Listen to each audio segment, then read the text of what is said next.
Every incident writes a unique narrative. Every investigation seeks objective facts. Securing your legal rights, uncovering real justice. Hey!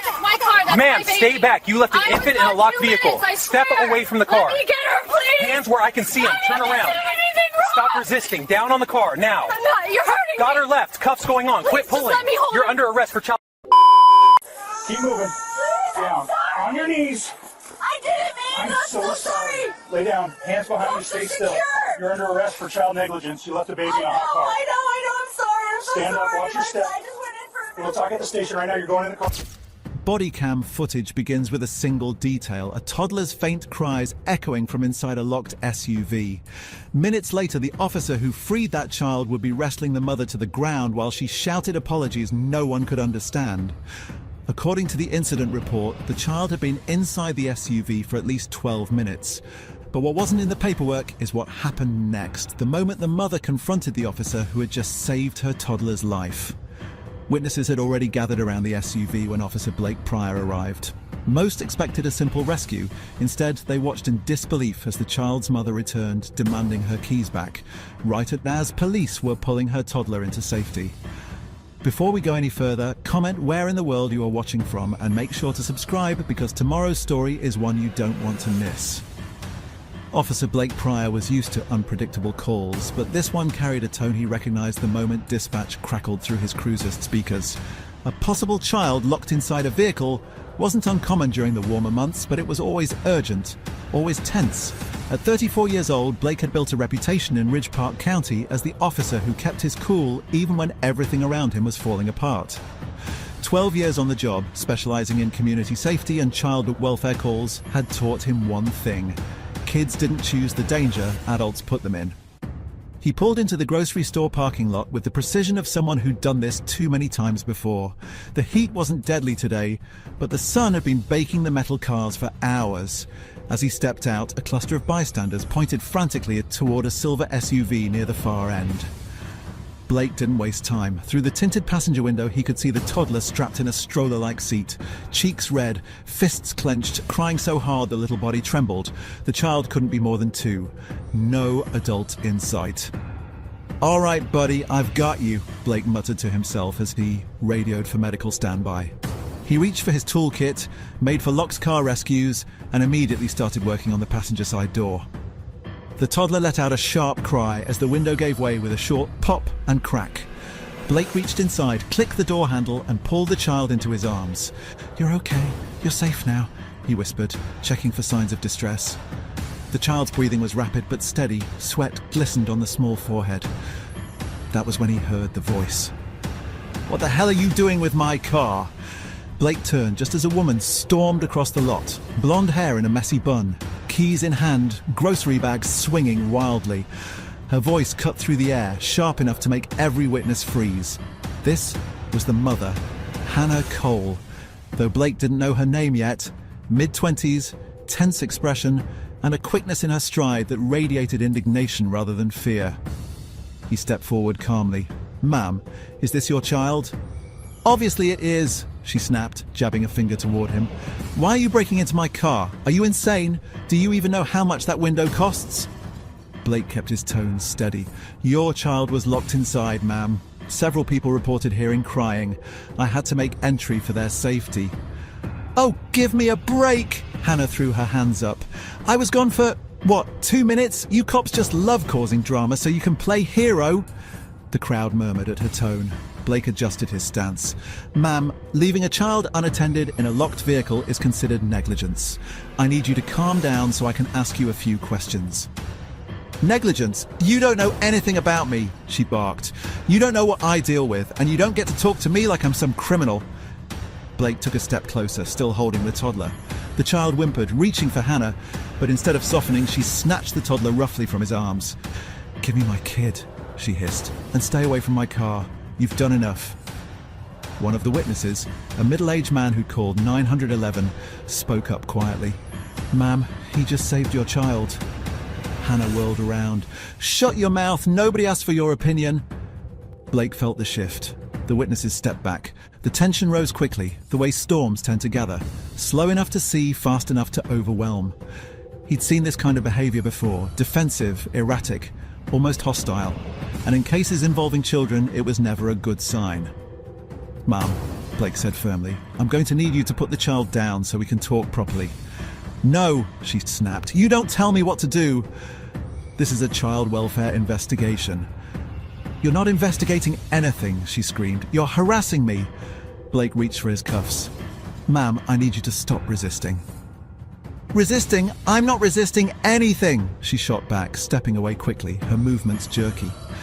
"You're the one trying to arrest a mother for running inside to get her groceries." "Hannah Cole," Blake announced once he confirmed her identity from her shouting and ID display.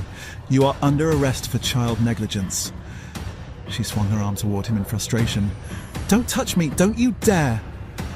Blake moved in to restrain her, and in seconds the situation escalated.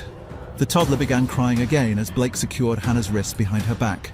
She struggled, twisting and kicking, forcing Blake to guide her down to the pavement for safety. "I'm sorry," she sobbed as he held her steady. "I said I'm sorry, please, I didn't mean, just let me stand up." But apologies didn't erase the risk she'd created, and witnesses stood frozen, watching the arrest unfold in disbelief. If you believe that protecting the vulnerable should never be treated like an inconvenience, share this story and let others know that accountability matters. The parking lot was silent now, save for the toddler's muffled cries and the distant hum of traffic. Officer Blake Pryor kept a firm hold on Hannah Cole, her hands cuffed behind her back as she thrashed against him.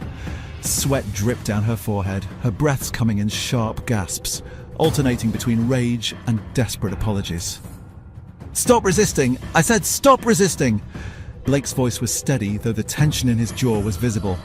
Years of training had taught him how quickly a routine arrest could spiral. Every move had to be controlled, measured, for both his safety and hers. Hannah's insults kept coming, rapid-fire, bitter and personal. "You think you're a hero? You're nothing but a power-hungry little man," she spat. "I was gone for 2 minutes. You cops love ruining lives over nothing." Blake ignored the verbal barrage. He knew that any reaction could escalate the situation further. "Ma'am, this isn't about power. This is about your child's safety." "Safety?" she yelled, kicking at the asphalt. "I've been a mother longer than you've been alive. I don't need some cop babysitting me." Her voice cracked, revealing the desperation beneath the arrogance. She tried to lunge forward, but Blake's grip kept her controlled, guiding her down to the pavement with careful precision, placing his hands firmly on her back to prevent injury. The witnesses' murmurs grew louder, some shaking their heads and some whispering about the escalation. One teenager filming on his phone muttered, "She's crazy. How can a mum act like that?" Meanwhile, the toddler was pressed against Blake's chest, still whimpering, eyes wide and red from crying. Blake kept a reassuring arm around the child. "It's okay, little one. You're safe now." The child's small hands clung to him, seeking comfort that only a stranger's calm could provide. Hannah struggled more violently now, her insults blending with cries of fear. "I swear you're going to regret this. You're ruining me in front of everyone." Her voice cracked with frustration. She twisted on the ground, straining against the cuffs, trying to regain control. But Blake remained calm, positioning her carefully to prevent harm while still maintaining authority. A second officer arrived, Officer Lena Morales, a veteran with 15 years on the force and known for handling high-conflict arrests with a gentle yet firm approach. She immediately assessed the situation. "Blake, I've got her," she said, stepping forward to take some of the physical strain, guiding Hannah to a more secure position while Blake focused on comforting the child. Hannah's defiance didn't waver. "You think you're protecting him? You're scaring him," she yelled at Blake, pointing at her toddler. "You don't even know him. You don't know me." Lena spoke in a calm, commanding voice. "Ma'am, the child has been in danger. That's why we're here. Your behavior right now isn't helping anyone." But Hannah's fury only intensified.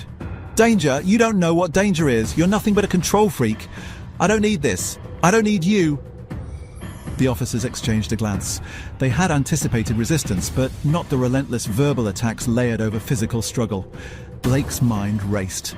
How could a parent be so aggressively hostile immediately after a rescue?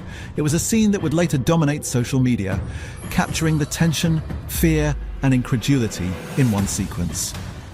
Finally, after what felt like an eternity, Blake managed to secure Hannah in a seated position on the pavement. The handcuffs clicked and her movement slowed, though she still hissed insults under her breath. You think you've won? This isn't over. You're going to pay for this humiliation. Blake kept his voice calm. It's not about winning or losing, it's about accountability. Your child is safe. That's what matters. For a brief moment, Hannah's voice wavered and she muttered, I'm sorry. The apology sounded almost drowned out by the echoes of the earlier confrontation, a faint crack in the armor of anger she had built around herself. The crowd of witnesses remained, silent but tense. Phones captured every angle, every shout, every moment of struggle. Bystanders whispered to each other, questioning how a mother could act with such aggression toward the officer who had just saved her child. As backup arrived to take Hannah into custody, Blake handed the toddler to a paramedic, who wrapped the child in a blanket and offered water. The child's small arms reached out for Blake again, seeking the protection and calm he had offered. Blake knelt, brushing hair from the child's face. You're okay now. It's over. You're safe. Even as Hannah was escorted toward a patrol car, she screamed over her shoulder, You'll regret this. You don't know who you're messing with. The officers remained calm. They knew the real battle was just beginning. The legal investigation into the neglect, the media attention, and the courtroom drama that would follow. But for now, the immediate danger was over, and the child was safe. If you believe that protecting the innocent sometimes comes at a personal cost, share this story and let others know that courage and duty matter. By the time Hannah Cole was secured in the back of the patrol car, the parking lot had emptied, leaving only the aftermath of chaos. A few shaken witnesses, the wail of the toddler's cries now fading in the ambulance, and the harsh glare of flashing police lights. But the tension didn't end there. The story was far from over. Back at the Ridge Park County Police Department, Officer Blake Pryor filed his report detailing every second of the incident. His words were precise, but even in his careful documentation, the raw emotion of what had transpired was palpable. Hannah had not only resisted arrest, but had insulted him, questioned his authority, and placed her child at risk, all in the span of mere minutes. Meanwhile, Hannah was already making calls from the back of the patrol car, her tone sharp and commanding. This is ridiculous. I demand to speak to a supervisor. You think you can humiliate me like this in public? She shouted into the phone, punctuating every word with vehemence. Her earlier apologies had vanished, replaced by entitlement and fury. By late afternoon, news of the incident had spread across social media. Video clips recorded by witnesses circulated rapidly, capturing the exact moments Blake had restrained Hannah while keeping her toddler safe. Comments poured in, some praising the officer's professionalism, others questioning why a mother could be treated this way. The debate was heated, polarizing communities. Blake knew the media storm would intensify the scrutiny, yet his focus remained on the child. The paramedics had cleared the toddler, and now he was safely in temporary care, monitored for signs of stress or dehydration. But even as the child rested, the echoes of the parking lot confrontation lingered in everyone's mind. The shouts, the handcuffs, the visible struggle between mother and officer. Hannah's attorney arrived at the station later that day. She was young, determined, and aggressive, ready to challenge every angle of the case. My client was simply frustrated. She loves her child. This arrest is completely overblown, the lawyer insisted, pacing the narrow room where Hannah sat fuming. Hannah leaned back, crossing her arms, eyes flashing with anger. I don't care about reports. You don't understand. They humiliated me in front of everyone. They grabbed me like I was some criminal. Her attorney sighed. I understand your frustration, but this is more than about feelings. Leaving your child unattended in a locked SUV is a serious offense. The footage doesn't lie. Blake Pryor followed protocol, Hannah. You need to cooperate. I don't care about protocol, Hannah snapped. Protocol doesn't matter when you're treating a mother like she's worthless. Her voice cracked now, caught between anger and the faintest hint of guilt. But the guilt was drowned out by indignation, an entitlement that had fueled her public outburst. As the legal consultation went on, Blake and his partner, Officer Morales, reviewed the Bodycam footage again. Each frame captured Hannah's defiance, her verbal attacks, and the small moments where she nearly reached her child. It was evident that without intervention, the situation could have escalated to something far worse. Blake's focus wasn't on winning arguments or public perception, it was on accountability. Back at home, friends and family of Hannah were frantically posting messages online, painting her as a victim of police overreach. She just ran inside to get groceries. Why is everyone attacking her? One post read. Social media became a battlefield, dividing opinion with each passing hour. The officers, by contrast, remained quiet, letting the evidence speak for itself. Hannah's sense of insult and entitlement only grew. Even after hours in custody, she demanded explanations, screamed at clerks, and accused Blake and the department of harassment. "I have rights, you can't treat me this way," she yelled repeatedly, ignoring the fact that it was her own actions that had prompted the arrest. Through it all, Blake maintained composure. The child's safety, the report's accuracy, and adherence to procedure were his only concerns. He understood the public would judge, the media would sensationalize, and Hannah's outrage would dominate the narrative. But justice and accountability required calm persistence. By the time the sun set, the story had shifted from a simple rescue to a complex clash of accountability, entitlement, and public opinion. A routine welfare call had become a headline, a viral debate, and a case study in how quickly public perception could twist an officer's actions into controversy, and how dangerously entitlement could cloud judgment even in a parent. If you believe that protecting children sometimes means standing firm against chaos and entitlement, share this story and let others understand the true cost of responsibility. The courtroom was tense, the air thick with anticipation. Cameras flashing as the public and media gathered. Hannah Cole, dressed in a muted suit, sat rigidly at the defendant's table, her expression a mixture of anger and indignation. She had spent the last weeks insisting she was wronged, claiming her arrest had been an overreach, and portraying herself as a victim of police harassment. But the evidence told a different story. Officer Blake Pryor sat at the witness stand, calm, composed, and meticulous in his recounting. He described the scene in the Ridge Park grocery store parking lot with the precision of someone who had lived every second. "I observed a toddler crying, locked inside a vehicle," he testified. "I made entry to ensure the child's safety. Immediately afterward, the mother arrived, aggressively demanding her keys and verbally assaulting me while taking control of the child. Her actions placed the child at further risk." Hannah scoffed, rolling her eyes at the witness stand, muttering under her breath. But the prosecutor was prepared. "Miss Cole," they began, voice firm, "the Bodycam footage clearly shows you physically struggling against the officer's attempt to secure you. You repeatedly ignored instructions, placing both yourself and your child in jeopardy. How do you explain that?" Hannah's mouth open, ready with a rehearsed response, but she faltered under the combined weight of video evidence, witness testimonies, and Officer Morales' corroboration. Her earlier arrogance crumbled into a brittle defensiveness. I was frustrated," she muttered, voice shaky, attempting to downplay the confrontation. The video replay was unrelenting. Every shout, every kick, every defiant movement was captured. The courtroom watched as Hannah had lunged for her child, ignored multiple commands, and cursed at the officer who had just rescued her toddler. Even her own attorney winced as the footage looped, the narrative undeniable. The judge, a seasoned veteran of the bench, leaned forward.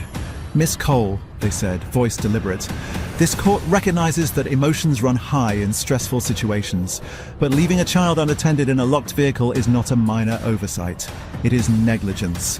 Your actions after being confronted, including verbal assaults and physical resistance, exacerbate the seriousness of this incident." Hannah's face turned red, her mouth opening to protest, but the judge continued unyielding. "The sentence reflects the severity of the risk posed to your child. You are hereby fined, assigned mandatory parenting and community service programs, and will have restricted custody arrangements reviewed until this court is satisfied with your compliance and rehabilitation." The gavel hit. The room exhaled. Some observers clapped quietly, others murmured in agreement. The public debate had ended in reality. The entitled behavior, the arrogance, the insults directed at law enforcement, and the negligence toward her child all had consequences. As Hannah was escorted out of the courtroom, she muttered half-hearted apologies, still clinging to remnants of defiance. Outside, Officer Blake Pryor watched the scene unfold, keeping a careful eye on the toddler who was finally allowed to reunite with a responsible guardian under supervision. The child, once frightened and trembling, now smiled faintly, sensing safety. Interviews with neighbors and bystanders revealed relief, shock, and a sense of justice. "It's terrifying to think a parent could act like that while a child was in danger," one witness said. "But I'm glad the officers stayed calm and did their job." The case became a cautionary tale in Ridge Park County, a story of entitlement meeting accountability. Hannah Cole's arrogance had collided with the law, and the consequences were unmistakable. Her attempt to humiliate the officers and justify negligence had failed, replaced by a clear record of what happens when parental responsibility is ignored. Blake Pryor returned to duty, the child safe and the parking lot incident behind him, but the memory of that day lingered. Not as a mark of failure, but as a reminder that sometimes courage, calm and decisive action are what protect the most vulnerable, even in the face of rage and entitlement. If you believe that accountability should never be optional and that protecting the innocent always matters, share this story and let others know that consequences follow actions. Integrity is a lifelong quest, and education remains your strongest asset. Thank you for tuning in and promoting institutional transparency.